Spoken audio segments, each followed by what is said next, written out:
नमस्कार, स्वागत है आपका दमदार समाचार लगातार में और मैं हूं आपके साथ योगेश पांडे।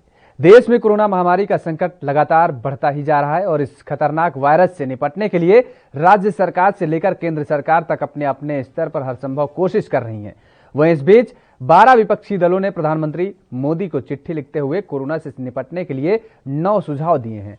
इन 9 प्रमुख सुझावों में निःशुल्क टीकाकरण करने से लेकर सेंट्रल विस्टा परियोजना के निर्माण पर रोक लगाने की मांग की गई है और इसके साथ ही देश में वैक्सीन की किल्लत को लेकर भी कदम उठाने के लिए कहा गया है। इस लेटर पर कांग्रेस से सोनिया गांधी, जेडीएस से एचडी देवगौड़ा, एनसीपी से शरद पवार, शिवसेना से उद्धव ठाकरे, टीएमसी से ममता बनर्जी, डीएमके से एमके स्टालिन और जेएमएम से हेमंत सोरेन, फारूक अब्दुल्ला, अखिलेश यादव, तेजस्वी यादव, डी राजा और सीताराम येचुरी ने हस्ताक्षर किए हैं।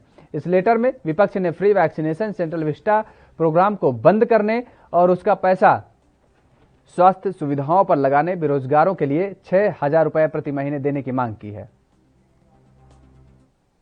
वहीं पश्चिम बंगाल की मुख्यमंत्री ममता बनर्जी ने भी एक बार फिर प्रधानमंत्री नरेंद्र मोदी को चिट्ठी लिखी है। इस बार उन्होंने वैक्सीन की कमी को लेकर चिट्ठी लिखी है और कहा है कि सरकार को जल्द से जल्द वैक्सीन इंपोर्ट करना चाहिए ताकि वैक्सीन की कमी को दूर किया जा सके। ममता ने चिट्ठी में अंतर्राष्ट्रीय वैक्सीन निर्माताओं से वैक्सीन खरीदने की मांग की है और इस चिट्ठी में ममता ने लिखा है, बंगाल की 10 करोड़ और देश की 140 करोड़ आबादी को वैक्सीन की जरूरत है, लेकिन अभी बहुत छोटा हिस्सा ही कवर हुआ है। इसलिए अंतर्राष्ट्रीय वैक्सीन निर्माताओं से वैक्सीन इंपोर्ट की जा सकती है और इसके लिए वैज्ञानिकों और एक्सपर्ट की सलाह भी ली जा सकती है।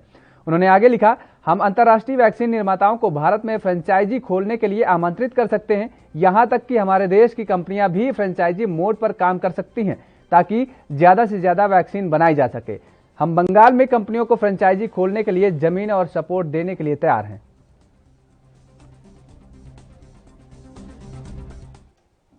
तो उधर कोरोना संकट में नई दिल्ली के राधा स्वामी व्यास छतरपुर में स्थित 500 ऑक्सीजन के बिस्तरों वाला Sardar Patel Covid care centre corona मरीजों के लिए काफी मददगार साबित हो रहा है। इस कोविड केयर सेंटर में डॉक्टर और पैरामेडिकल स्टाफ के साथ साथ आईटीबीपी यानी कि भारत तिब्बत सीमा पुलिस के स्टेट काउंसलर ऑक्सीजन बेड पर मरीजों का खास ख्याल रख रहे हैं। केंद्र के अंदर मरीजों की देखभाल के लिए आईटीबीपी द्वारा 30 से अधिक स्टेट काउंसलर तैनात किए गए हैं। ये स्टेट काउंसलर आईटीबीपी के मुख्य चिकित्सा अधिकारी डॉक्टर प्रशांत मिश्रा की देखरेख में विभिन्न पालियों में 24 घंटे 7 दिन तैनात किए गए हैं। ये रोजाना कई बार मरीजों से मिलते हैं, उनसे उनकी किसी भी जरूरत के बारे में पूछते हैं और यहाँ भर्ती मरीजों का विशेष ध्यान भी रखते हैं। ये स्टेट काउंसलर आवश्यकता पड़ने पर मरीजों की तीमारदारों और परिवार के सदस्यों का मार्गदर्शन भी करते हैं, जिसमें उनसे बेचैन और डर की भावना को कम करने में बहुत मदद मिल रही है।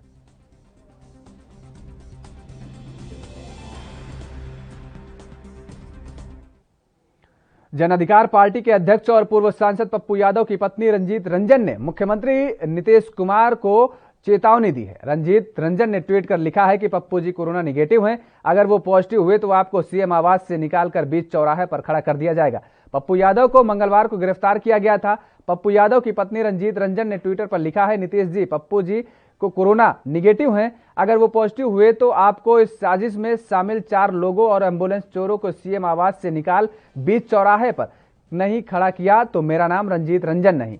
उन्होंने एक दूसरे ट्वीट में आगे लिखा है कि नीतीश जी, कल पूरे दिन रात जो आपके प्रशासन ने पटना से मधेपुरा फिर वहां से वीरपुर तक पप्पू यादव जी के साथ जो ड्रामा किया है वो देख रहे हैं। उन्हें मेडिकल फैसिलिटी अभी तक नहीं मिली है। पप्पू यादव की गिरफ्तारी को लेकर विवाद बढ़ गया है। नीतीश कुमार की ही पार्टी में विरोध शुरू हो गया है। पप्पू यादव को मंगलवार को कोरोना लॉकडाउन के नियम तोड़ने के आरोप में हिरासत में लिया गया था, लेकिन शाम होते होते उन्हें 32 साल पुराने केस में गिरफ्तार कर लिया गया।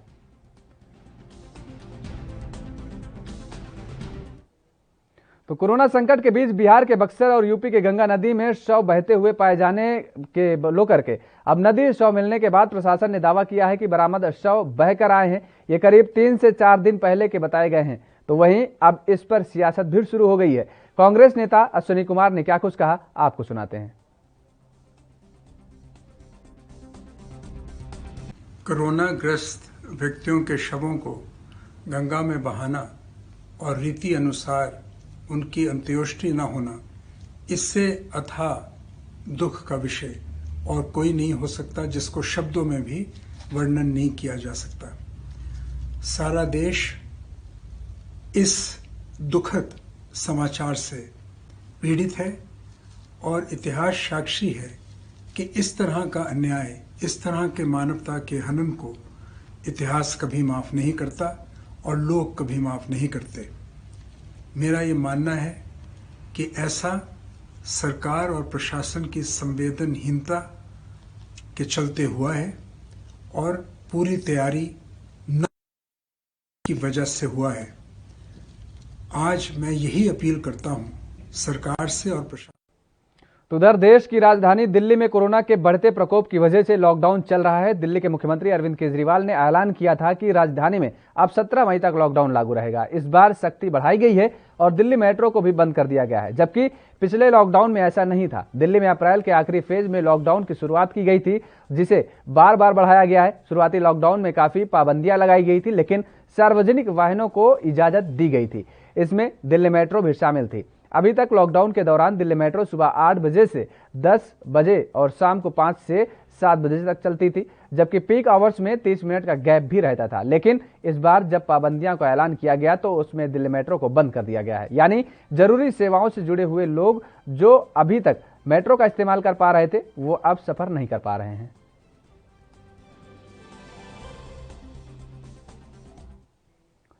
शिवसेना नेता संजय राउत ने कहा है कि कोरोना को लेकर स्थिति बहुत खराब है, लोग मर रहे हैं। कई राज्यों ने अपनी नाकामी छुपाई है और ये समय सबको एक साथ लेकर चलने का है। उन्होंने और क्या कुछ कहा, आपको सुनाते हैं।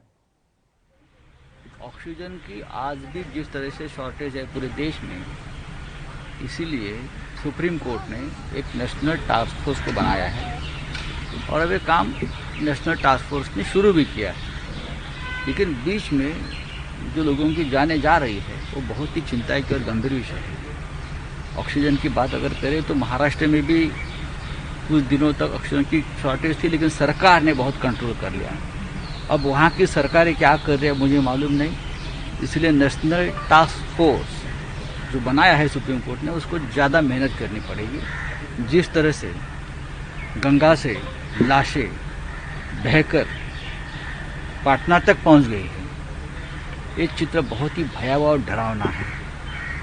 देश किस स्थिति से गुजर रहा है उसका ये एक बहुत ही भयंकर चित्र हमारे सामने आया है। सरकार से और राज्यों से कहना है, कुछ भी बात हो, अगर आपके पास कोई कमी है तो छुपाने की कोशिश मत करिए। हम एक दूसरे को मदद करेंगे, एक दूसरे के लोगों की जान बचाने की कोशिश करेंगे। देश एक है, ये कोई राज्यों का झगड़ा नहीं है, ये मानवता की बात है और इसलिए कोई छुपाने की बात ना करे।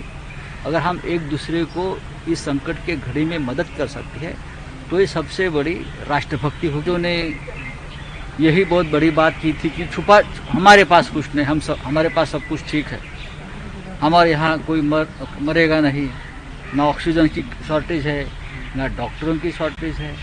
लेकिन कल भागलपुर की एक महिला का वीडियो मैंने देखा है जिसका पति का निधन हुआ है।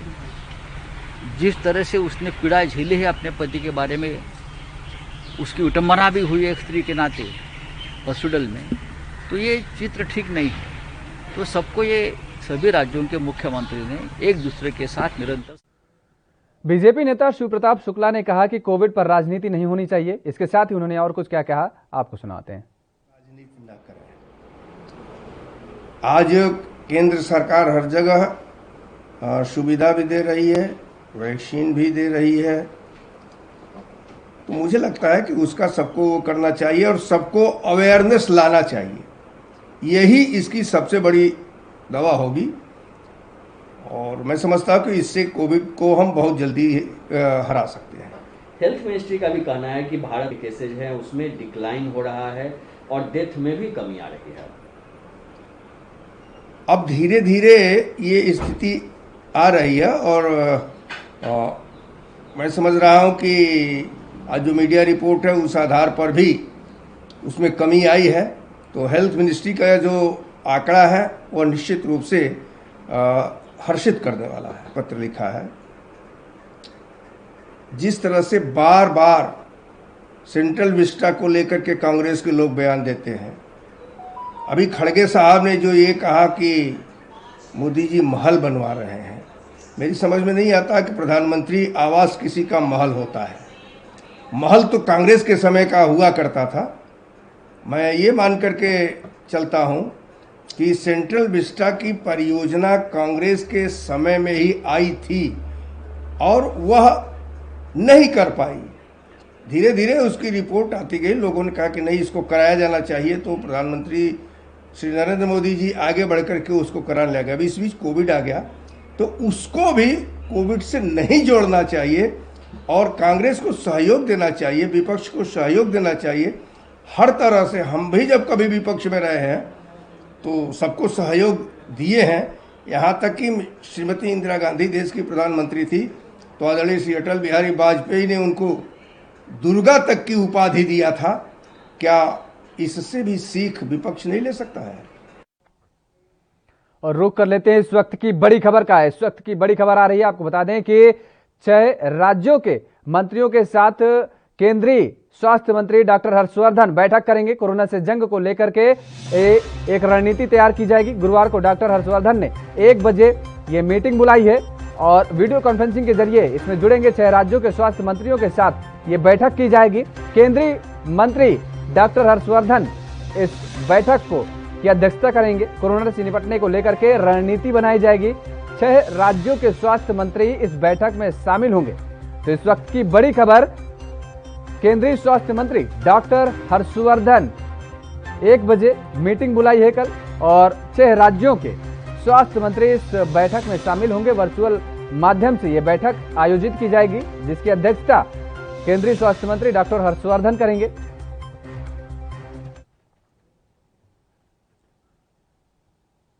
तो अंतर्राष्ट्रीय नर्स दिवस के अवसर पर पंजाब के स्वास्थ्य मंत्री बलबीर सिंह सिद्धू ने कहा कि समूची मानवता चिकित्सा भाईचारे के ऋणी है, क्योंकि वह कोरोना महामारी की शुरुआत से ही स्वास्थ्य सुविधाएं प्रदान करने के लिए दिन रात मेहनत कर रहे हैं। सिद्धू ने बताया कि हर साल 12 मई अंतर्राष्ट्रीय नर्स दिवस के तौर पर मनाया जाता है और इस दिन स्वास्थ्य सेवाओं में नर्सों की महत्ता को उजागर करना महत्वपूर्ण हो जाता है। उन्होंने कहा कि साल 2020 और 2021 हर देश के लिए चुनौती भरे साल साबित हुए हैं और कोरोना वायरस के फैलाव के डर से कोई बचा नहीं रहा, परंतु इस स्वास्थ्य इमरजेंसी में मानवता की सेवा करने के लिए नर्सें को प्रशिक्षण देकर स्वास्थ्य सुविधाएं देने के लिए तैयार किया गया है।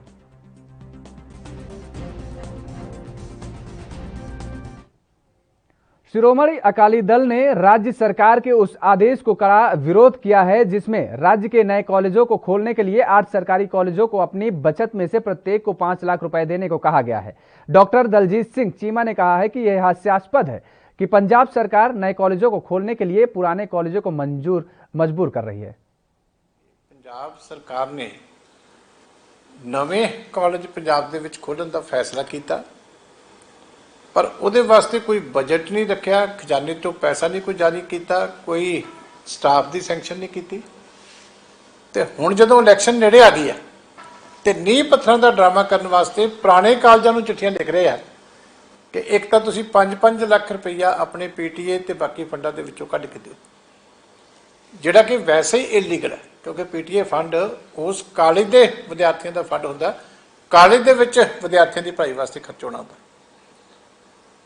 और दूजी उस तो भी जिहड़ी है हासोहीनी गल है कि उन्होंने ये कह रहे कि जिहड़ा फर्नीचर वाधू है तुहाडे कोल वो भी दिओ, जिहड़ा स्टाफ वाधू है वो भी दिओ, तो जिहड़ियां लाइब्रेरी दे विच किताबां ने वो भी इन्हां कालजां नूं दिओ, क्योंकि असीं किते भी पैसा खर्च नहीं कर सकते।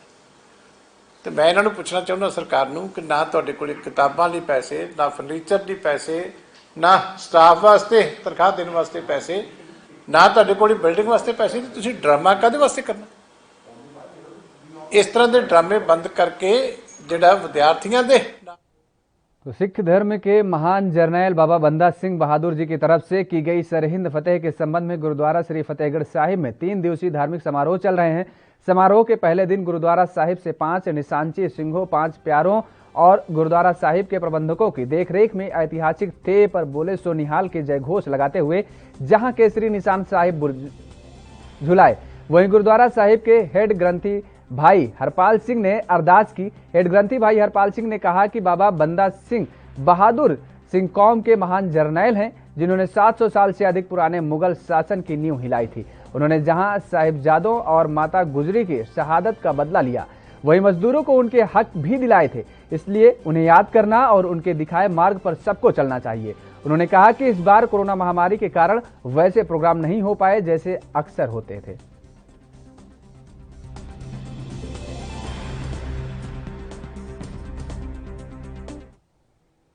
यूपी के मथुरा में कोरोना महामारी के बीच चरमराती स्वास्थ्य सेवाओं की शिकायतों पर यूपी के ऊर्जा मंत्री श्रीकांत शर्मा ने कई स्वास्थ्य केंद्रों का निरीक्षण किया। मुख्य चिकित्सा अधिकारी के ढुलमुल रवैये के बीच कई सवालों को जवाब न मिलने पर ऊर्जा मंत्री ने सीएमओ को कड़ी फटकार भी लगाई।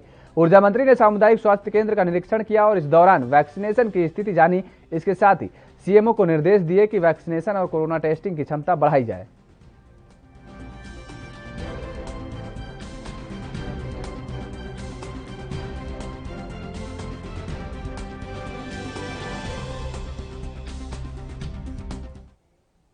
फिलहाल यहां रुकते हैं एक छोटे से ब्रेक के लिए। ब्रेक के बाद फौरन हाजिर होते हैं।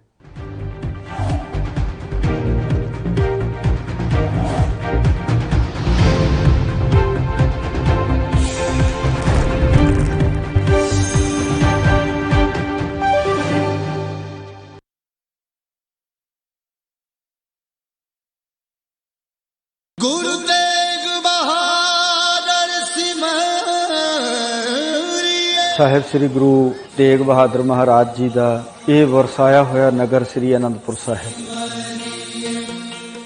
19 ਜੂਨ 1665 ਈਸਵੀ ਨੂੰ ਬਿਲਾਸਪੁਰ ਦੇ ਰਾਜਾ ਦੀਪ ਚੰਦ ਦੀ ਵਿਧਵਾ ਰਾਣੀ ਮਹਾਰਾਣੀ ਚੰਪਾ ਦੇ ਕੋਲੋਂ ਮੁੱਲ ਖਰੀਦ ਕਰਕੇ ਇਸ ਨਵੇਂ ਨਗਰ ਦੀ ਦਾਤਾਰ ਸਤਿਗੁਰੂ ਜੀ ਨੇ ਨੀਂਹ ਰੱਖੀ।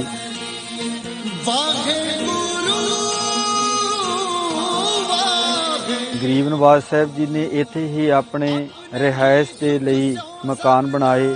ਹੋਰ ਬਹੁਤ ਸਾਰੇ ਕਿੱਤਿਆਂ ਦੇ ਲੋਕ ਵੀ ਇਸ ਨਗਰ ਦੇ ਵਿੱਚ ਵਸਾਏ।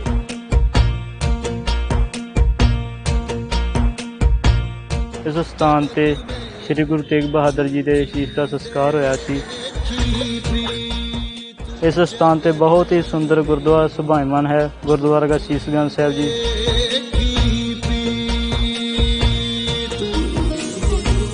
11 ਨਵੰਬਰ 1675 ਨੂੰ ਗੁਰੂ ਤੇਗ ਬਹਾਦਰ ਜੀ ਦੀ ਸ਼ਹੀਦੀ ਹੁੰਦੀ ਹੈ ਅਤੇ ਉਹਨਾਂ ਦਾ ਸੀਸ ਭਾਈ ਜੈਤਾ ਜੀ ਪੜਾਅ ਦਰ ਪੜਾਅ ਹੁੰਦੇ ਹੋਏ ਗੁਰਦੁਆਰਾ ਸ਼ੀਸ਼ਗੰਜ ਸਾਹਿਬ ਵਿਖੇ ਪਹੁੰਚਦੇ ਹਨ ਅਤੇ ਇੱਥੇ ਉਹਨਾਂ ਦਾ ਸੰਸਕਾਰ ਕੀਤਾ ਜਾਂਦਾ ਹੈ।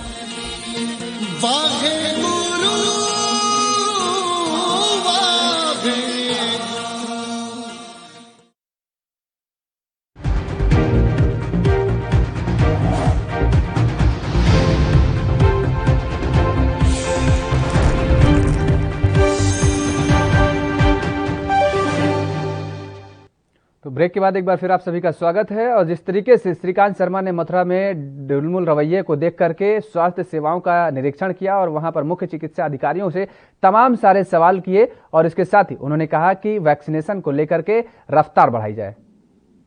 मुख्यमंत्री जी की सख्त हिदायतें हैं कि जो मरीज हैं उनको तत्काल इलाज मिले, कहीं कोई लापरवाही ना हो।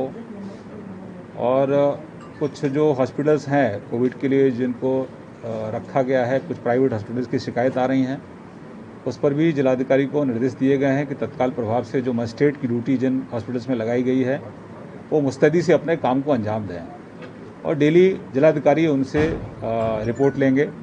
कहीं पर भी कोई शिकायत आ रही है तो तत्काल प्रभाव से उनके खिलाफ कार्रवाई हो। लोगों में भरोसा है और सरकार ठीक से जो ज़रूरतमंद लोग हैं उनको इलाज मुहैया करा रही है। सभी लोग मुस्तैदी से अपने काम में लगे हैं। माननीय मुख्यमंत्री जी की मंशा है कि ग्रामीण क्षेत्रों में ज़्यादा से ज़्यादा तेज़ गति से टेस्टिंग हो और जो पॉजिटिव आ रहे हैं उनके आसपास के जो उनके परिवार के लोग हैं, उनके जो कॉन्टैक्ट में जो लोग आए हैं उनकी भी जल्दी से जल्दी टेस्टिंग हो, क्योंकि जिनका इनिशियल स्टेज पर जो आइडेंटिफाई हो रहे हैं पेशेंट वो बहुत जल्दी ठीक हो रहे हैं। तो ये सरकार का प्रयास है, गांव में सफाई बहुत अच्छे से हो, ये भी सरकार सुनिश्चित करे और गरीब आदमी को राशन जो सरकार दे रही है वो समय पर मिले, ये भी हम लोग सुनिश्चित कर रहे हैं। और सभी हमारे जो प्राथमिक स्वास्थ्य केंद्र हैं, जो हमारी CHCs हैं, वो ठीक से फंक्शन करें। हमारे जो कोविड टेस्टिंग जो सेंटर हैं वहाँ पर व्यवस्था ठीक हो, वैक्सीनेशन के जो सेंटर बनाए गए हैं वहाँ व्यवस्थाएँ ठीक हों, ये सब मुख्यमंत्री जी की मंशा है, उसके अनुसार सब लोग काम करें।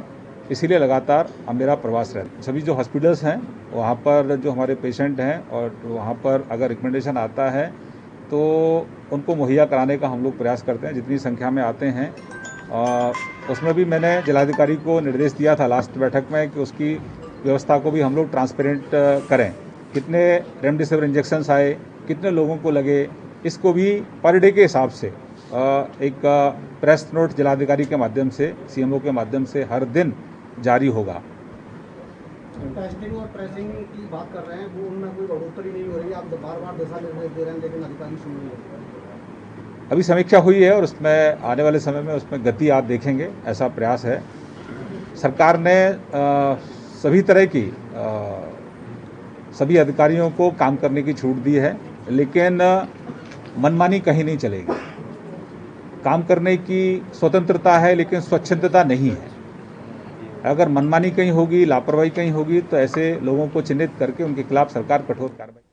उत्तर प्रदेश के औरैया से एक हैरान करने वाली खबर सामने आई है। दरअसल कोविड अस्पताल चिचौली में तीमारदारों को मास्क, सैनिटाइजर बांटने के लिए जिलाधिकारी डीएम सुनील वर्मा और बीजेपी सांसद और एसपी पहुंचे थे, जहां फोटो सेशन के दौरान डीएम तीमारदारों पर अचानक नाराज हो गए और उनकी जुबान फिसल गई। तीमारदारों से कहने लगे कि कैमरे में आकर अपना थोबड़ा ही दिखा लो, जिसका वीडियो सोशल मीडिया पर जमकर वायरल हो रहा है।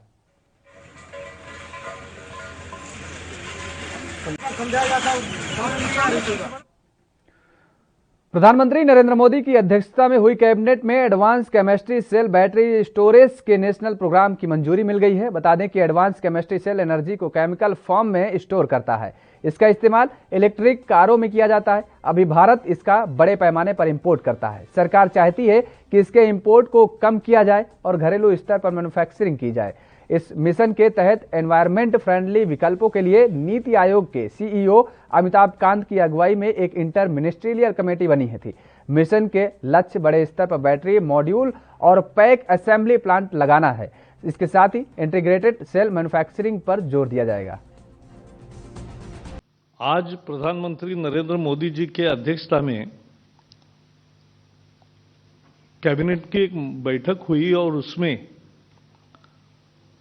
देश को आत्मनिर्भर बनाने में और मेक इन इंडिया साकार करने के लिए दृष्टि से एक बहुत महत्वपूर्ण निर्णय हुआ, जिसे बैटरी स्टोरेज कहते हैं, advance chemistry cell. Battery storage, हमें मालूम है कि बैटरी स्टोरेज का महत्व कितना है और उसके कारण कितनी चीजें आज अटकी है। तो बैटरी स्टोरेज बढ़े। आज 20,000 करोड़ का बैटरी स्टोरेज इक्विपमेंट हम आयात करते हैं, बाहर से मंगाते हैं। अब हम आज के जो नया प्रोडक्शन लिंक्ड इंसेंटिव घोषित किया है पीएलआई, उसके कारण ये गाजा पर हवाई हमले के बाद तुर्की ने इजरायल का अंतर्राष्ट्रीय स्तर पर कड़ा विरोध किया है। तुर्की के राष्ट्रपति रेसेप तय्यप एर्दोगान ने रूस के राष्ट्रपति व्लादिमीर पुतिन से कहा है कि फलस्तीनियों के प्रति इजरायल के रवैये के खिलाफ अंतर्राष्ट्रीय समुदाय को उसे कड़ा एवं कुछ अलग सबक सिखाना चाहिए। तुर्की के राष्ट्रपति संचार निदेशालय के मुताबिक दोनों देशों के नेताओं ने बुधवार को टेलीफोन पर यरूशलेम के विवादित क्षेत्र को लेकर तनाव पर चर्चा की है। बयान के अनुसार एर्दोगान ने कहा है कि अंतर्राष्ट्रीय समुदाय को इजरायल को कड़ा और अलग सबक सिखाना चाहिए। उन्होंने आगे कहा कि संयुक्त राष्ट्र सुरक्षा परिषद त्वरित हस्तक्षेप करना चाहिए ताकि इजरायल को स्पष्ट संदेश जाए। बयान में कहा गया है कि तुर्की के राष्ट्रपति एर्दोगान ने पुतिन को सुझाव दिया है कि फलस्तीनियों की रक्षा के लिए अंतर्राष्ट्रीय सुरक्षा बल पर विचार किया जाना चाहिए। और इस बीच इस्तांबुल में हजारों लोगों ने मंगलवार की शाम देशव्यापी कोरोना वायरस कर्फ्यू का उल्लंघन कर इजरायली हमले के विरोध में प्रदर्शन किया। काफी संख्या में कारों का काफिला तुर्की और फलस्तीनी झंडे लहराते हुए इजरायली दूतावास की तरफ रवाना हुए।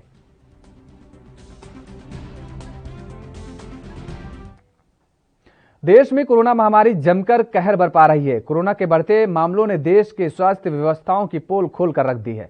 हालांकि कोरोना से निपटने के लिए सरकार और स्वास्थ्य विभाग पुरजोर कोशिश कर रहा है। वहीं इसी बीच आरएमएल हॉस्पिटल के डॉक्टर राणा एके सिंह ने कोरोना प्रेस वार्ता कर कोरोना को मात देने का तरीका बताया।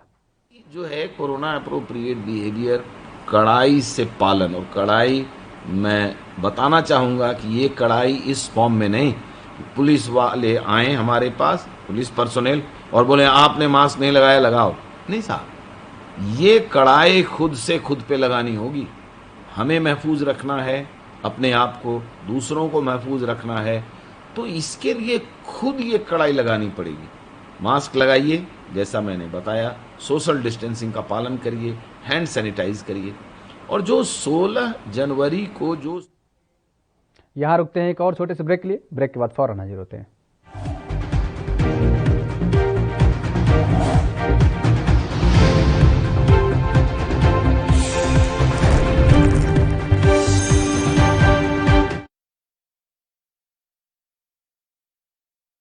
गुरु तेग बहादुर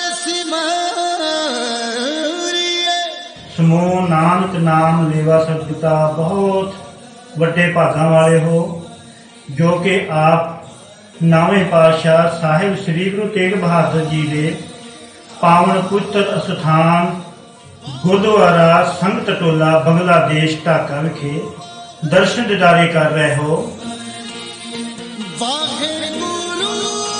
ਇਹ ਉਹ ਪਵਿੱਤਰ ਅਸਥਾਨ ਹੈ ਜਿਸ ਅਸਥਾਨ ਦੇ ਉੱਪਰ ਸਾਹਿਬ ਸ੍ਰੀ ਗੁਰੂ ਤੇਗ ਬਹਾਦਰ ਹਿੰਦ ਦੀ ਚਾਦਰ 2 ਸਾਲ ਤੋਂ ਉੱਪਰ ਗੁਰੂ ਜੀ ਇੱਥੇ ਰਹੇ ਨੇ ਅਤੇ ਗੁਰੂ ਸਾਹਿਬ ਜੀ ਨੇ ਸਮੂਹ ਸੰਗਤਾਂ ਨੂੰ ਪਰਮਾਤਮਾ ਦੇ ਨਾਲ ਜੋੜਨਾ ਕੀਤਾ, ਭਜਨ ਬੰਦਗੀ ਇਸ ਜਗ੍ਹਾ ਤੇ ਕੀਤੀ। ਸੋ ਗੁਰੂ ਤੇਗ ਬਹਾਦਰ ਜੀ ਦੇ ਪਾਵਨ ਚਰਨਾਂ ਦੀਆਂ ਖੜਾਵਾਂ ਜੋ ਮੇਨ ਗੁਰਦੁਆਰਾ ਹੈ ਗੁਰਦੁਆਰਾ ਨਾਨਕਸ਼ਾਹੀ ਨੀਲ ਖੇਤ ਰੋਡ ਸ਼ਾਹਬਾਗ ਢਾਕਾ ਵਿਖੇ ਪਈਆਂ ਨੇ। ਸੋ ਗੁਰੂ ਸਾਹਿਬ ਜੀ ਦੀ ਹੱਥ ਲਿਖਤ ਬੀੜ ਜਿਸ ਨੂੰ ਸੁਨਹਿਰੀ ਬੀੜ ਵੀ ਕਿਹਾ ਜਾਂਦਾ ਹੈ ਉਹ ਵੀ ਗੁਰਦੁਆਰਾ ਨਾਨਕਸ਼ਾਹੀ ਵਿਖੇ ਸੁਸ਼ੋਭਿਤ ਹੈ। ਸੰਗਤਾਂ ਨੂੰ ਬੇਨਤੀ ਹੈ ਕਿ ਇਹਨਾਂ ਪਵਿੱਤਰ ਸਥਾਨਾਂ ਦੀ ਆ ਕੇ ਯਾਤਰਾ ਕਰੋ ਅਤੇ ਆਪਣਾ ਜੀਵਨ ਸਫਲਾ ਕਰੋ।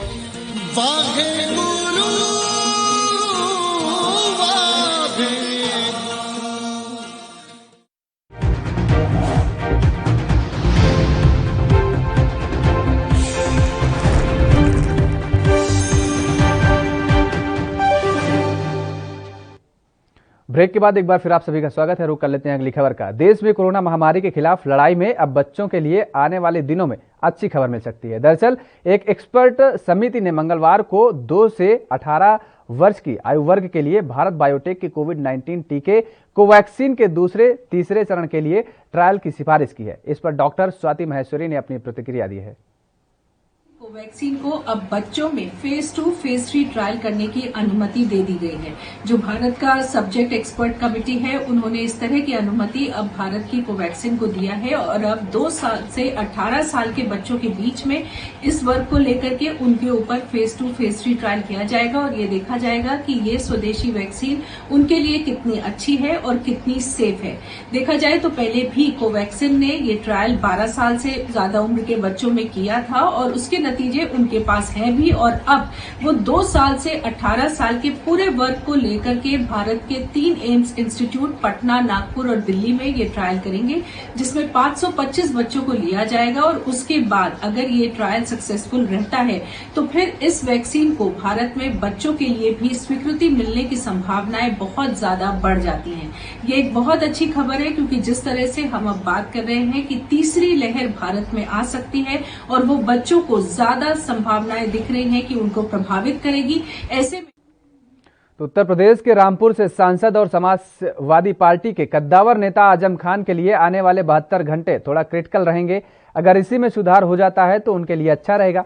बता दें कि लखनऊ के मेदांता हॉस्पिटल के medical director doctor Rakesh Kapoor ने वीडियो जारी करते हुए ये जानकारी दी है। डॉक्टर राकेश कपूर ने बताया कि आजम खान और उनके बेटे को 9 मई को मेदांता अस्पताल में सीतापुर जेल से लेकर भर्ती कराया गया था। उनका बेटा स्वस्थ है। वीडियो के जरिए डॉक्टर कपूर ने बताया कि जब आजम खान भर्ती हुए थे तब उनको 4 से 5 लीटर ऑक्सीजन के प्रति घंटे की जरूरत पड़ रही थी। उनके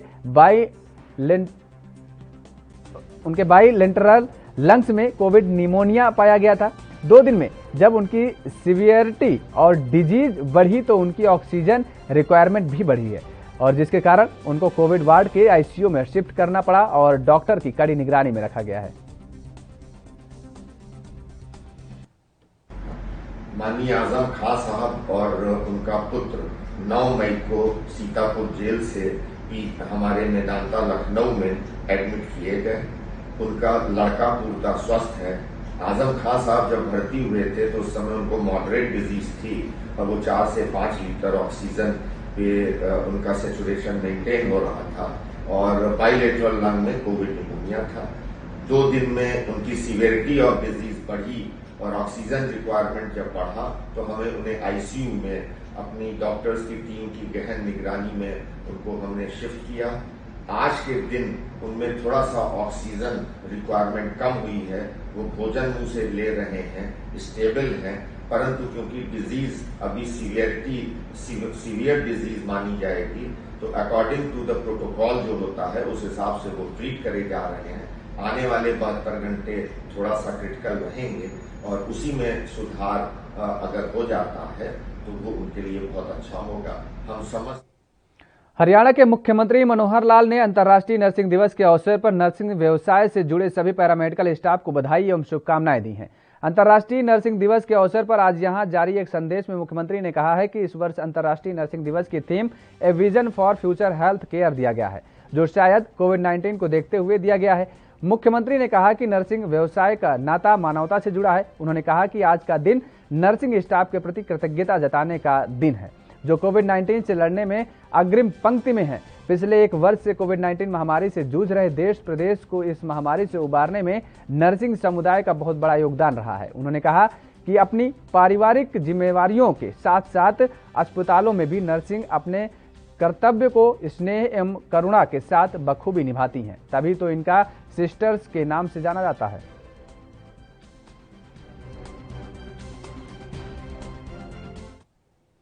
तो उधर भिवानी के सिविल अस्पताल में कोरोना संक्रमित में 30 वर्षीय महिला का शव बदले होने की सनसनीखेज मामला सामने आया है। महिला का शव सिविल अस्पताल में मुक्तिधाम में न मिलने पर मध्य प्रदेश निवासी मृतक के परिजनों ने सीएमओ को शिकायत दी। काफी घंटे की लंबी जद्दोजहद के बाद पता चला कि बॉडी बदल गई है, तो वहां मामले से हॉस्पिटल विभाग तो अपना पल्ला ही झाड़ रहा है। हॉस्पिटल का कहना है कि यह परिजनों की गलती से हुआ है।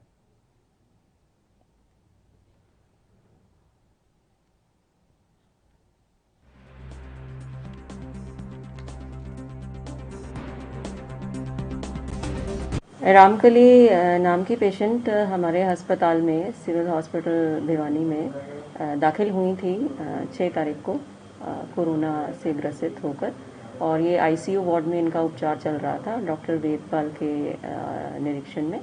और दुर्भाग्यवश इनकी मृत्यु 9 तारीख को सायं 5 बजे के आसपास हुई है। उसके बाद की प्रक्रिया पूरी तरह से फॉलो की गई है, जैसे कि प्रॉपर गाइडलाइंस को फॉलो करते हुए डेड बॉडी की पैकिंग की गई है और इसे मॉर्चरी में शिफ्ट किया गया है। जो ट्रेलिंग मेल जाती है वो मेल के ज़रिए एमसी डिपार्टमेंट को इसकी इन्फॉर्मेशन दी गई है, और साथ ही जो हमारे डिप्टी सिविल सर्जन हैं nodal officer for dead bodies, उनको भी ये इन्फॉर्मेशन पास ऑन की जाती है। मॉर्चरी में रखी हुई और भी बॉडीज़ थी, तो संज्ञान में आया है कि किसी और बॉडी को ले जाते वक्त जो परिजन थे वो रामखली की बॉडी को गलती से अपनी परिजन की समझकर ले गए यहाँ से, तो ये बॉडी एक्सचेंज का मामला इस तरह से सामने आया है। तो काम करते थे हम एमपी से इधर बिगावा मंडी रहते हैं जिला भिवानी में, और मेहनत मजदूरी करते हैं, किराए से रहते हैं।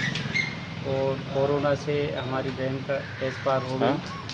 आज 2 दिन हो गए हमको डेड बॉडी को मिल रही है। यहाँ शमशान जाते हैं तो यहाँ पे भी एंट्री नहीं है। वहाँ हॉस्पिटल में जा रहे हैं तो डॉक्टर लोग बोल रहे हैं कि वहाँ भेज दी, कहीं यहाँ भेज दी। हम 3 दिन से परेशान हो रहे हैं। क्या नाम था, कितने उम्र? हमारी बहन थी, उनका नाम रामकली बाई था, पति का नाम परशुराम। तो आज कल सुबह से ही परेशान हो रहे हैं, आज भी परेशान रहे। और ये पुलिस वालों के भी पास गए तो वो भी बदतमीज। बिग बॉस फेम अभिनेत्री और भाजपा नेत्री सोनाली फोगाट एक बार फिर से सुर्खियों में है। दरअसल इस बार वे अभद्र संदेशों को लेकर के चर्चा में हैं। एक अज्ञात शख्स ने उन्हें सोशल मीडिया पर अभद्र संदेश भेजे हैं, उनके खिलाफ अभद्र कमेंट किए हैं। सोनाली फोगाट ने मामले की शिकायत मिलगेट थाने में दी है। पुलिस ने हिसार के संत नगर निवासी सोनाली फोगाट की शिकायत पर एक अज्ञात शख्स के खिलाफ धारा 509 और 67 व IT एक्ट के तहत केस दर्ज कर लिया है। सोनाली फोगाट ने पुलिस को दी शिकायत में बताया है कि उक्त आरोपी पिछले 10 दिन से लगातार अभद्र मैसेज और कमेंट कर रहा है।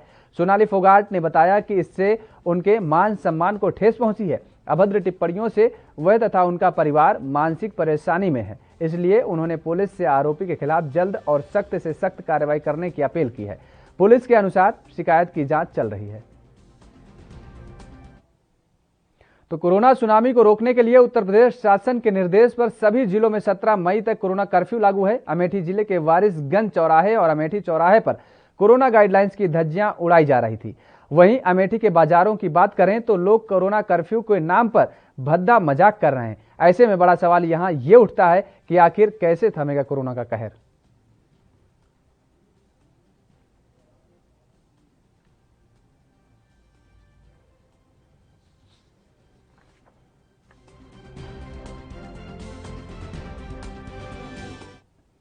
अमेरिका के शीर्ष संक्रामक health expert doctor Anthony Fauci ने अमेरिकी सांसदों से कहा है कि भारत ने गलत धारणा बनाई कि वहां कोविड-19 वैश्विक महामारी का प्रकोप समाप्त हो गया है और समय से पहले देश के लॉकडाउन को खोल दिया गया, जिससे अब भारत गंभीर संकट में फंस गया है। भारत कोरोना वायरस की अभूतपूर्व दूसरी लहर से बुरी तरह फंस गया है और कई राज्यों में अस्पताल, स्वास्थ्य कर्मियों, टीकों, ऑक्सीजन, दवाओं और बिस्तरों की कमी से जूझ रहा है। डॉक्टर एंथनी फाउची ने कहा कि भारत में अब ऐसा चरम देखने को मिल रहा है जिससे हम सब अवगत हैं कि वह कितना विनाशकारी है। बता दें कि डॉक्टर फाउची अमेरिका के national institute of allergy and infection diseases के निदेशक हैं और राष्ट्रपति जो बाइडेन के मुख्य चिकित्सा सलाहकार भी हैं।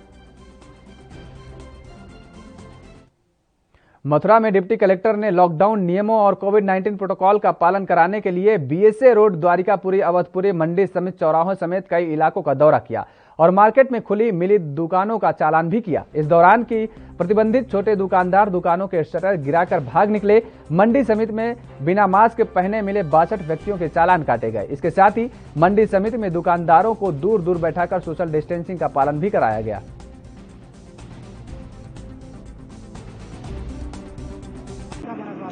मंडी क्षेत्र में हालात खराब हैं। तमाम प्रतिबंधित दुकानें खुली हुई हैं। उसमें मिठाई की दुकानें हैं, कपड़े की दुकानें हैं, रेडीमेड की दुकानें हैं। एसएचओ हाईवे को निर्देश दिए गए हैं कि प्रतिबंधित दुकानें किसी भी हालत में खुलनी नहीं चाहिए और मंडी के अंदर मेरे द्वारा सोशल डिस्टेंसिंग का पालन कराया गया। मास्क की चेकिंग की गई। बिना मास्क पहले 32 लोगों के चालान। मुंबई दहिसर वार्ड क्रमांक 4 मुंबई महानगर पालिका और उत्तर विभाग के शिवसेना नगर सेविका सुजाता उद्देश्य पाटेकर के नेतृत्व में मां साहेब मीनाताई संकुल में कोविड वैक्सीन सेंटर का उद्घाटन किया गया। यह उद्घाटन शिवसेना विधायक प्रकाश सुर्वे और आमदार विलास पोर्टनीस के द्वारा किया गया। बता दें कि एक तरफ जहां मुंबई में लगातार वैक्सीन की कमी बताई जा रही है, तो वहीं अब वार्ड के सभी कोविड सेंटर पर सिर्फ 200 की संख्या में रोजाना वैक्सीन देने की बात कही जा रही है। लेकिन इस बार खास बात यह है कि अब बिना रजिस्ट्रेशन भी लोगों को वैक्सीन देने का प्लान बनाया गया है। खासकर सीनियर सिटीजन को उनके घर घर जाकर वैक्सीन लगाने की मुहिम चलाई जाएगी। ऐसे आज आदित्य साहब ने एक स्टेटमेंट दिया है, शायद आपने देखा नहीं होगा, कि हम 3 हफ्ते में पूरे बम्बई को वैक्सीनेशन करके रहेंगे। उसका पूरा नियोजन चालू है। लोगों को लंबे लंबे तक कतार में रहना पड़ता था कुछ अलग अलग सेंटर में, वो नहीं होना चाहिए कि एरिया के एरिया वाइज में हर जगह 200 वैक्सीनेशन का काम चालू है। 200 भी वैक्सीनेशन का हर रोज काम चालू होता है। 3 हफ्ते में पूरा हो जाता है और पूरा होगा। आज हमारी सुजाता पाटेकर नगर सेविका है, उनकी अथक प्रयत्न से ये वार्ड में भी शुरू हो गया। मेरे ख्याल से मेरे मतदार संघ में सभी के सभी वार्ड में आज हमारे 6 नगर सेवक 6 के 6 नगर सेवकों ने सब जगह वैक्सीनेशन शुरू किया। यहाँ के बाद गीता सिंघन उनके पास भी हम जाएंगे, वहाँ भी ताकि हमारे एरिया के लोगों को तकलीफ ना हो। उनको घर घर में अगर वो भी ड्राइव शुरू हुआ, वो भी ड्राइव शुरू हम करेंगे। अभी गलती किसके बाद में देखेंगे, लेकिन लोगों को जल्दी से जल्दी सुविधा मिलना मांगते हैं। इसके लिए हम लोग सब कोशिश कर रहे हैं, प्रयत्न कर रहे हैं और हम लोगों को पूरा खातिर 2-3 दिन में वो सब रेगुलराइज हो जाएगा। एक अहम बात, तमाम सीनियर सिटीजन हैं जिनके पास एंड्रॉयड मोबाइल नहीं है, उनके परिवार में भी शायद कोई नहीं है, काफ़ी लोगों को देखा गया भी है, तो उनके लिए किस तरह की व्यवस्था होगी? उनके लिए हम लोग व्यवस्था करेंगे। हमारी पक्ष सीनियर सिटीजन की लिस्ट लेके बैठा सब वार्ड में और उधर जाके पूछने वाले अपने खबर मध्य प्रदेश से है, जहां रतलाम के माड़क चौक पुलिस ने बीजेपी नेता और मेडिकल दुकान संचालक आरोपित राजेश महेश्वरी को अपनी नाहरपुरा गली नंबर 1 स्थित मेडिकल दुकान से ऑक्सीफ्लोमीटर की कालाबाजारी करते गिरफ्तार किया है। उसकी दुकान से 6 ऑक्सीफ्लोमीटर जब्त किए गए हैं और वह 2,250 रुपए कीमत का ऑक्सीफ्लोमीटर 4,000 रुपए में बेच रहा था। पुलिस के अनुसार मुखबिर से सूचना मिली थी कि नाहरपुर गली नंबर 1 में महेश्वरी मेडिकल नामक दुकान पर ऑक्सीफ्लोमीटर की कालाबाजारी की जा रही है। सूचना पर एसपी गौरव तिवारी के निर्देशन में थाना प्रभारी अयूब खान के नेतृत्व में टीम गठित कर कार्रवाई के लिए भेजी गई। टीम के सदस्य दुकान के आसपास जाकर छिप गए और एक पुलिसकर्मी को ग्राहक बनाकर 4,000 रुपए लेकर दुकान पर भेजा। मथुरा राया में पुलिस लॉकडाउन और कोरोना कर्फ्यू का पालन कराने सड़कों पर निकल चुकी है। दरअसल पुलिस द्वारा लोगों को समझाया जा रहा है कि घर में रहें, सुरक्षित रहें, मास्क लगाएं, 2 गज की दूरी बनाएं। जिस तरह उत्तर प्रदेश सरकार के द्वारा लॉकडाउन लगाया गया है, उसको देखते हुए मथुरा प्रशासन अब सड़कों पर निकलकर लॉकडाउन का पालन करा रहा है। जिन लोगों के द्वारा लॉकडाउन का उल्लंघन किया जा रहा है, उनके खिलाफ कार्रवाई भी की जा रही है और चालान भी काटे जा रहे हैं। एसीएमओ की मौजूदगी में कोतवाली नगर पुलिस ने समर्पण हॉस्पिटल को सील कर दिया है। बता दें कि बिना पंजीकरण के यह हॉस्पिटल चल रहा था और कोविड मरीजों को बिना अनुमति के भर्ती भी कर रहा था, जिसमें से 6 कोविड मरीज समर्पण हॉस्पिटल से जिला महिला कोविड अस्पताल शिफ्ट किए गए हैं। अस्पताल का संचालिका साक्षी त्रिपाठी फरार बताई जा रही हैं। साक्षी त्रिपाठी के पास डॉक्टर की कोई डिग्री भी नहीं है। डॉक्टर साक्षी त्रिपाठी पर 5,000 रुपए प्रति घंटे मरीजों को ऑक्सीजन देने का आरोप है। इंजेक्शन व दवाइयां भी महंगी देने का आरोप त्रिपाठी पर लगा है। 2 दिन पूर्व मिलिट्री इंटेलिजेंस की सूचना पर जिला प्रशासन ने छापा मारा और कोतवाली नगर में मुकदमा भी दर्ज हुआ। आज अस्पताल को सील करने की कार्रवाई की गई।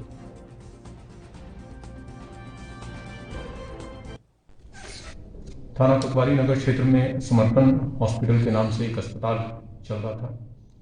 गोपनीय इंफॉर्मेशन मिली थी कि यह हॉस्पिटल अनऑथराइज रूप से चल रहा है तथा यहाँ पे अन्य कई तरह की अनियमितताएं यहाँ बरती जा रही हैं। प्राप्त सूचना पे पुलिस टीम तथा मेडिकल टीम द्वारा वहाँ जांच किया गया और जांच किया गया तो ये पाया गया कि ये संचालन हेतु अधिकृत नहीं है। इस संबंध में सुसंगत धाराओं में जो संचालिका हैं उनके विरुद्ध यूपी के फिरोजाबाद में बेटी की शादी के लिए इकट्ठे किए 1 लाख रुपए मांगने पर बीसी संचालक की दबंगाई का मामला सामने आया है। दरअसल पैसे मांगने गए पीड़ित की दबंगों ने न सिर्फ पिटाई की बल्कि पुलिस में शिकायत करके जान से मारने की धमकी भी देकर भाग दिया। पीड़ित ने थाने दक्षिण पहुंचकर पुलिस में तहरीर दी और न्याय की गुहार लगाई।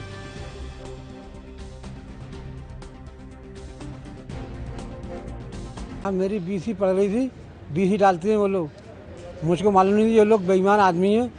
मेरी 1 लाख की बीसी थी, अब मुझे 1 साल से घुमा रहे हैं, मेरे पैसे नहीं दे रहे 1 लाख रुपया। 1 लाख रुपये में बड़ी मुश्किल से मुझे 40,000 रुपये दिए और 1 साल से मुझे घुमाते चले आ रहे हैं। आज मैं पैसे लेने गया उनके घर पर तो पहले तो उन्होंने कहा कि जब मुझे बीसी के पैसे नहीं है तुम पर। फिर मेरा विभाग उन्होंने करा मेरे संग, बदतमीजी गाली गुप्तारी करी।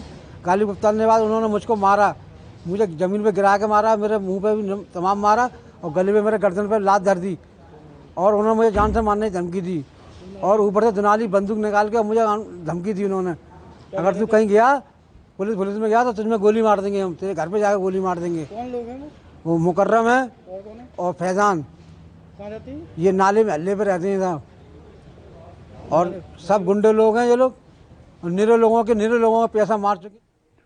तो उधर फतेहाबाद पुलिस ने लॉकडाउन के दौरान अफीम की तस्करी कर रहे नशा तस्कर को गिरफ्तार कर लिया है। मौके से 1 किलो 500 ग्राम अफीम भी बरामद की है। पकड़ा गया आरोपी मोटरसाइकिल से नशे की तस्करी कर रहा था। पकड़े गए नशा तस्कर की पहचान जसवंत सिंह निवासी गांव बिराबदी के तौर पर हुई है। पुलिस ने आरोपी के खिलाफ एनडीपीएस एक्ट के तहत केस दर्ज किया है। पकड़े गए आरोपी का कहना है कि वह टिकरी बॉर्डर से अफीम लेकर आया था, जिसकी कीमत लगभग 1.5 लाख रुपए बताई जा रही है। हमारी एंटी नारकोटिक सेल फतेहाबाद की टीम, जिसका नेतृत्व किशोरी लाल सब इंस्पेक्टर कर रहे थे, उनके द्वारा एक व्यक्ति को काबू किया गया जिसका नाम जसवंत सिंह है, जिसको इजरावा कलाग एरिया से काबू किया गया, जो बाइक पर सवार था। 1 किलो 50 ग्राम अफीम के साथ इसको गिरफ्तार किया गया है। उसके खिलाफ मुकदमा दर्ज कर लिया गया। जो पूछताछ के दौरान उसने बताया कि वो ये टिकरी बॉर्डर के से वो ले गया था किसी राजस्थानी व्यक्ति पहनावा पहने व्यक्ति से।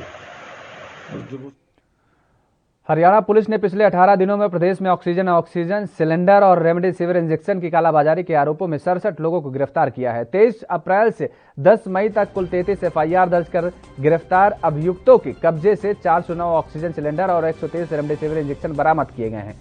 हरियाणा के DGP मनोज यादव ने बुधवार को बताया कि पुलिस टीमों ने इस संबंध में जारी हेल्पलाइन नंबरों पर सूचना मिलने के बाद अलग अलग जिलों में रेड करते हुए ऑक्सीजन और रेमडेसिविर की कालाबाजारी में लगे आरोपियों को गिरफ्तार किया है।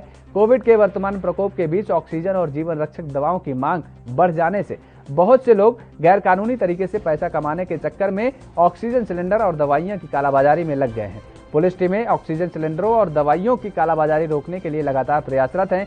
पुलिस ने नागरिकों से भी अनुरोध करके मोबाइल नंबर 7087089947 और टोल फ्री नंबर 180018011314 पर कॉल कर ऑक्सीजन सिलेंडर और रेमडेसिविर की कालाबाजारी की सूचना पुलिस को देने की बात कही है।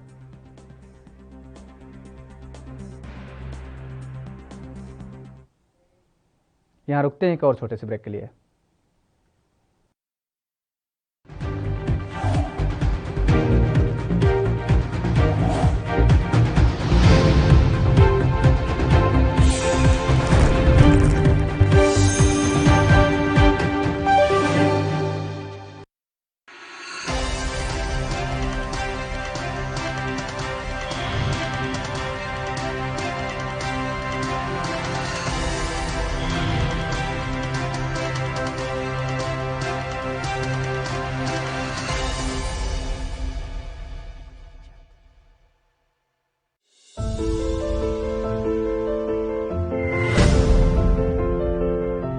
जब तक आवश्यक न हो घर से न निकले।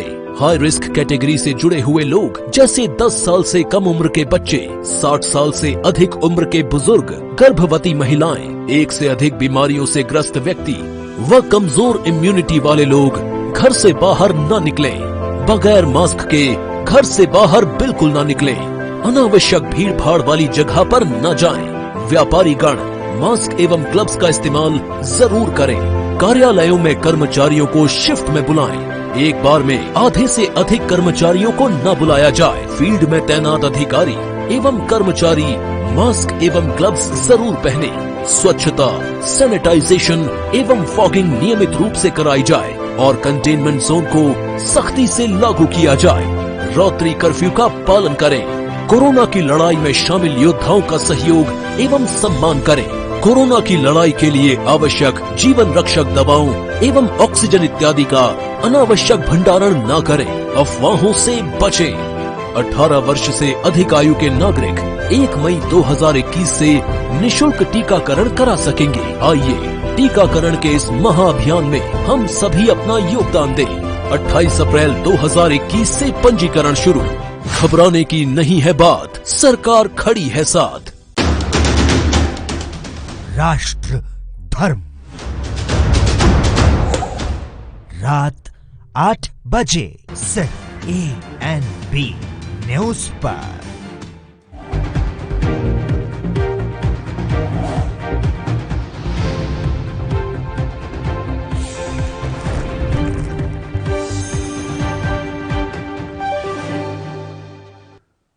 ब्रेक के बाद स्वागत है आप सभी का। और इस वक्त की बड़ी खबर आ रही है, इजरायल में रॉकेट हमले में महिला की मौत। तो इस वक्त की बड़ी खबर आपके टेलीविजन स्क्रीन पर। केरल के CM विजयन के विदेश मंत्री को चिट्ठी लिखी है और शव को जल्द से जल्द मंगाने की बात कही है। इजरायल से महिला के शव को जल्दी लाया जाए भारत। चिट्ठी लिखकर के बात कही गई है केरल के CM विजयन के विदेश मंत्री को चिट्ठी, और कहा है चिट्ठी में कि महिला के शव को जल्द से जल्द भारत लाया जाए। इजरायल में रॉकेट हमले में महिला की मौत हुई थी। तो आपको बता दें कि केरल के CM विजयन के विदेश मंत्री को ये चिट्ठी लिखी है और चिट्ठी में महिला के शव को जल्द से जल्द लाने की बात कही गई है। इजरायल से महिला का शव जल्द लाया जाए भारत।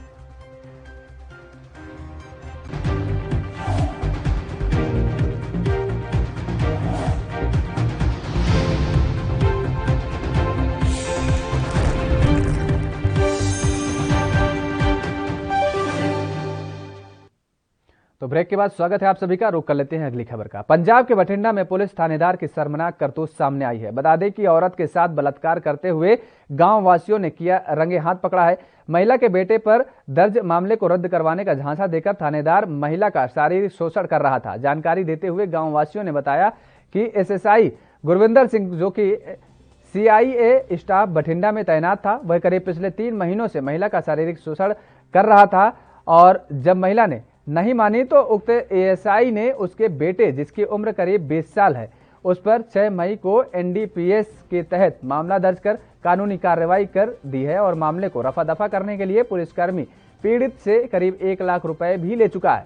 उसके बाद वह महिला को ब्लैकमेल करने लगा कि अपने बेटे को बचाना है तो मेरे साथ शारीरिक संबंध बनाना पड़ेगा, जिसके चलते महिला पुलिसकर्मी के सामने बेबस नजर आई और पहले 10 तारीख को उक्त ASI ने अपनी कार में बठिंडा से पूछो ले जाने के बहाने बलात्कार किया और उसके बाद बीती रात करीब 11 बजे उसके घर जाकर महिला के साथ दुर्व्यवहार किया, जिसकी जानकारी महिला ने गांववासियों को भी दी है।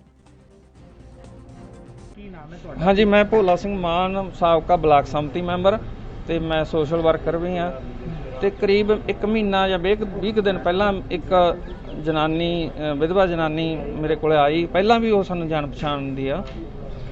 ਉਹਨੇ ਆਪਦੀ ਕਹਾਣੀ ਦੱਸੀ ਕਿ ਇੱਕ ਥਾਣੇਦਾਰ ਹੈ CI ਸਟਾਫ ਦਾ ਗੁਰਵਿੰਦਰ ਸਿੰਘ, ਉਹ ਮੈਨੂੰ ਪਿਛਲੇ ਮਹੀਨੇ 1.5 ਮਹੀਨੇ ਤੋਂ ਫੋਲੋ ਕਰ ਰਿਹਾ। ਉਹ ਇੱਥੇ ਆਉਂਦੀ ਸੀ ਬਠਿੰਡੇ, ਆਪਦੀ ਭੈਣ ਕੋਲੇ ਰਹਿੰਦੀ ਸੀ। ਉੱਤੇ ਉਹ ਬਾਰ-ਬਾਰ ਉਹਨੂੰ ਕਹਿੰਦਾ ਮੈਂ ਤੇਰੇ ਨਾਲ ਪਿਆਰ ਹੋ ਗਿਆ, ਮੇਰੇ ਨਾਲ ਸੰਬੰਧ ਬਣਾ, ਇਸ ਤਰ੍ਹਾਂ ਜੇ ਉਹ। ਚਲੋ ਅਸੀਂ, ਇੱਕ ਮੇਰਾ ਹੋਰ ਦੋਸਤ ਸੀ, ਅਸੀਂ ਉਹਨੂੰ ਸਮਝਾਇਆ ਵੀ ਯਾਰ ਨਹੀਂ, ਤੇਰੇ ਵਾਸਤੇ ਚੰਗੀ ਨਹੀਂ। ਉਹ ਮੈਨੂੰ ਵੀ ਪੁੱਠਾ ਬੋਲਿਆ, ਕਹਿੰਦਾ ਤੈਨੂੰ ਵੀ ਤੁੰਨਾਂਗੇ ਕਿਤੇ। ਚਲੋ ਉਸ ਤੋਂ ਬਾਅਦ ਕੀ ਹੋਇਆ, ਅਸੀਂ ਆਪਦੇ ਕੰਮ ਧੰਦੇ ਲਾ ਕੇ 6 ਤਰੀਕ ਨੂੰ, ਐਸੇ 6 ਮਈ ਨੂੰ ਸਵੇਰ 9 ਵਜੇ 4-5 ਹੋਰ ਪੁਲਿਸ ਮੁਲਾਜ਼ਮਾਂ ਸਮੇਤ ਉਹ ਉਸ ਜਨਾਨੀ ਦੇ ਘਰੇ ਰੇਡ ਕਰਦਾ। ਉਹਦਾ ਬੈੱਡ ਤੇ ਬੱਚਾ, ਕਰੋਨਾ ਹੋਈ ਇਹਨੂੰ, 20 ਸਾਲ ਦਾ ਬੱਚਾ, ਡਿਪਲੋਮਾ ਕਰਕੇ ਹਟਿਆ, ਕੋਈ ਕ੍ਰਿਮੀਨਲ ਰਿਕਾਰਡ ਨਹੀਂ ਉਸ ਬੱਚੇ ਦਾ। ਉਹਨੂੰ ਉਹ ਚੁੱਕ ਲਿਆਉਂਦਾ, ਨਾਲ ਉਹਦਾ ਮੋਟਰਸਾਈਕਲ ਤੇ ਗੱਡੀ ਲਿਆਉਂਦਾ ਤੇ ਉਹ ਜਨਾਨੀ ਨੂੰ ਕਹਿੰਦਾ ਹੁਣ ਤਾਂ ਲੋਟ ਆਏਗੀ ਨਾ। ਇੱਕ 60,000 ਰੁਪਇਆ ਪਿਆ ਸੀ ਉਹਨਾਂ ਦੇ ਘਰੇ, ਕੋਈ ਠੇਕਾ ਠੁੱਕਾ ਆਇਆ ਸੀ ਜ਼ਮੀਨ ਦਾ, ਕੁਛ ਉਹਨੇ ਕਹਿੰਦਾ ਸੀ ਮੈਂ ਘਰੇ ਆਉਂਗਾ ਜੀ। ਫਿਰ ਇਹਨੇ ਮੈਨੂੰ ਬਹੁਤ ਧਮਕੀਆਂ ਦਿੱਤੀਆਂ। ਰਾਤ ਦੇ 11 ਵਜੇ ਘਰੇ ਆਇਆ ਜੀ। ਮੈਂ ਫਿਰ ਪਹਿਲਾਂ ਬੰਦਿਆਂ ਨੂੰ ਪਹਿਲਾਂ ਵੀ ਦੱਸਿਆ ਜੀ, ਉਹਨਾਂ ਦੀ ਇਹਨਾਂ ਨੇ ਸੁਣੀ ਨਹੀਂ ਸੀ। ਕਹਿੰਦਾ ਕੋਈ ਨਹੀਂ ਬੇਕੀ ਹੈ, ਇਹਨੇ ਇਗਨੋਰ ਕਰਤੀ ਗੱਲ। ਮੇਰੇ ਪਾਪਾ ਨੂੰ ਵੀ ਪਤਾ ਸੀ, ਮੇਰੀਆਂ ਭੈਣਾਂ ਨੂੰ ਵੀ ਪਤਾ ਸੀ, ਦੱਸਿਆ ਸੀਗਾ। ਫਿਰ ਮੈਂ ਕੱਲ੍ਹ ਉਹਨਾਂ ਦੀ ਫਿਰ ਮਦਦ ਮੰਗੀ ਵੀ ਨਹੀਂ, ਮੈਂ ਕੁਛ ਖਾ ਕੇ ਮਰ ਜੂ, ਮੇਰੇ ਬੱਚੇ ਨੂੰ ਵੀ ਡਾਟਾ ਇਹਨਾਂ ਦੇ। ਫਿਰ ਇਹ 10 ਤਰੀਕ ਨੂੰ, ਪਹਿਲਾਂ 6 ਤਰੀਕ ਨੂੰ ਘਰੇ ਗਏ। 50-60,000 ਰੁਪਏ ਘਰੇ ਪਿਆ ਸੀ ਸਾਡੇ ਕਣਕ ਵਾਲਾ, ਉਹ ਲੈ ਕੇ ਆਏ ਜੀ। ਫਿਰ ਇਹਨਾਂ ਨੇ ਮੈਨੂੰ ਦੁਬਾਰੇ ਫੇਰ ਕਿਹਾ ਵੀ ਸਾਨੂੰ ਇਸ ਨੰਬਰ ਤੇ ਫੋਨ ਕਰ ਲਿਓ। ਮੈਨੂੰ ਨੰਬਰ ਵੀ ਦਿੱਤੇ ਇਹਨਾਂ ਨੇ 3-4 ਹੀ। ਮੈਂ ਉਸ ਨੰਬਰ ਤੇ ਮੈਨੂੰ ਕਹਿੰਦੇ ਵੀ ਤੁਸੀਂ ਇਕੱਲੇ ਹੀ ਆਇਓ, ਕਿਸੇ ਹੋਰ ਬੰਦੇ ਨੂੰ ਨਹੀਂ ਲੈ ਕੇ। ਮੈਂ ਆਪਣੀ ਭਾਣਜੀ ਨੂੰ ਲੈ ਕੇ CI ਵਾਲੇ ਸਟਾਫ 'ਚ ਗਈ। ਫਿਰ ਇਹ ਕਹਿੰਦੇ ਵੀ ਦੱਸੋ ਕਿੰਨੇ ਪੈਸੇ ਦਿੱਤੇ।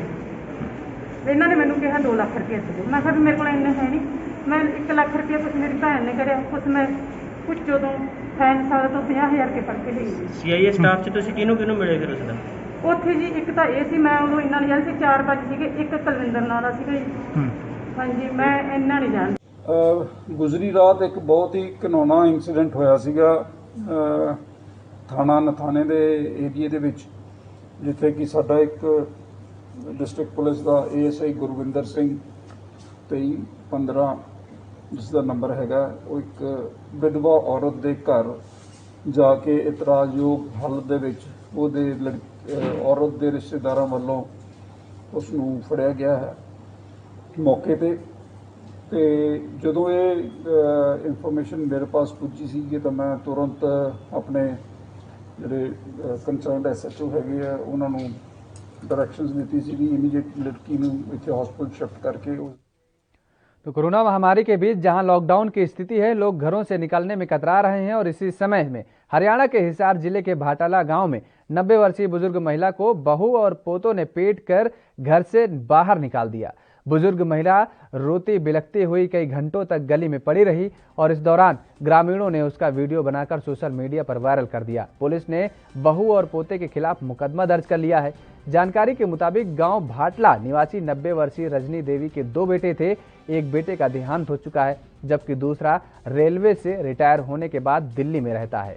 रजनी गांव में ही बहू के पास रहती है। आरोप है कि मंगलवार को रजनी को उसकी बहू और पोते ने पीटकर चारपाई और कपड़ों से भरे बैग के साथ घर से बाहर निकाल दिया। मामला पुलिस के संज्ञान में पहुंचते ही एसपी ने मामले में कार्रवाई करने के निर्देश दिए, जिसके बाद भाटला चौकी से पुलिस मौके पर पहुंची और बुजुर्ग महिला के बड़े बेटे को तलब किया है। खबर यूपी के अयोध्या से है, जहां बुजुर्ग किसान की हत्या का मामले में मुख्य आरोपी धोखई को भी पुलिस ने गिरफ्तार कर लिया है। हत्या में प्रयोग की गई कुल्हाड़ी भी बरामद की गई है। बता दें कि मवई पुलिस ने धर्मगंज तिराहे के पास से आरोपी को गिरफ्तार किया है। आरोपी की पत्नी गिरफ्तार पहले से ही हो चुकी है। दरअसल तंत्र मंत्र के चक्कर में किसान की हत्या हुई थी और सिर को धड़ से अलग कर दिया गया था। जिन्नाथ बाबा के चबूतरे पर आरोपी ने नरमुंड को गाड़ दिया था।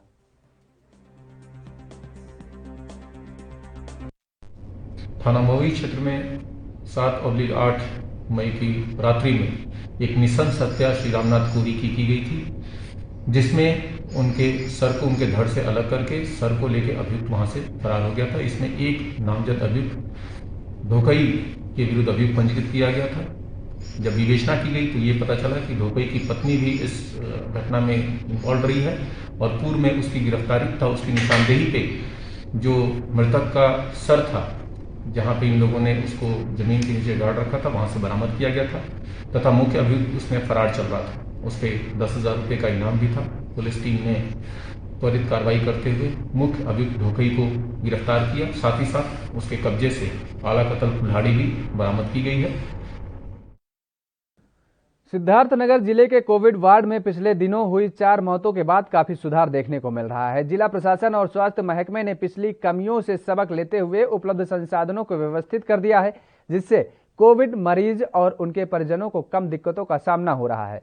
परिजनों को मरीजों का हाल बताने के लिए गेट पर ही हेल्प डेस्क बनाया गया है, जहां 24 घंटे स्वास्थ्य कर्मी तैनात रहते हैं, जो मरीजों का हाल फोन और काउंटर पर आए लोगों को बताते हैं। भर्ती मरीजों के स्वास्थ्य की जानकारी गेट पर एक बोर्ड पर लिखी जा रही है, जो हर 4 घंटे पर अपडेट होती है। इससे परिजनों को काफी राहत है।